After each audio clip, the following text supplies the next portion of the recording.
Le zonage du PLU actuel ne permet pas l'exploitation de la carrière. C'est un projet XXL qui est en cours de montage et qui a été présenté mardi soir en mairie de Romba à l'occasion d'une réunion publique. L'extension de l'une des 4 carrières du plateau, à savoir celle de Malencourt-la-Montagne, gérée par la société SCGR. L'objectif, agrandir l'actuelle carrière sur une partie du banc communal de Romba, ici sur cette carte, au sud du Fort Saint-Martin, soit 20 hectares supplémentaires, ce qui représentera en 30 ans d'exploitation 10 millions de mètres cubes et 19 millions de tonnes conformes à la production de granulats à béton.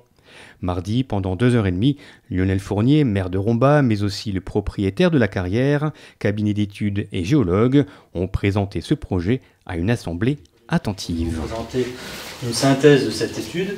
Le volet hydrogéologique, c'est aussi une étude hydrogéologique qui a été faite. Un projet complexe, technique, débuté en 2021 et qui induira le déclassement d'une zone forestière en zone carriérable et donc forcément une modification par le conseil municipal de Romba du PLU, le plan local d'urbanisme. Fonctionnement de la carrière, qualité du calcaire, études environnementales, mesures compensatoires, enjeux économiques, nuisances, circulation, traitement des eaux usées, aménagement du site en fin d'exploitation, autant de points abordés par les porteurs du projet devant un parterre d'habitants ou de représentants d'associations, vigilants et inquiets parfois de l'impact de ce projet sur l'environnement ou le cadre de vie, mais aussi sur l'intérêt sociétal d'une telle extension.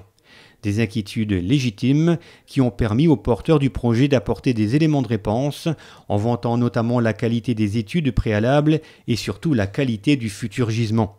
Ce projet d'extension et la modification du PLU seront soumis à enquête publique à la fin de l'année et après accord définitif par le préfet, l'exploitation de ces 20 hectares supplémentaires sur 30 ans d'exploitation devrait débuter courant 2026.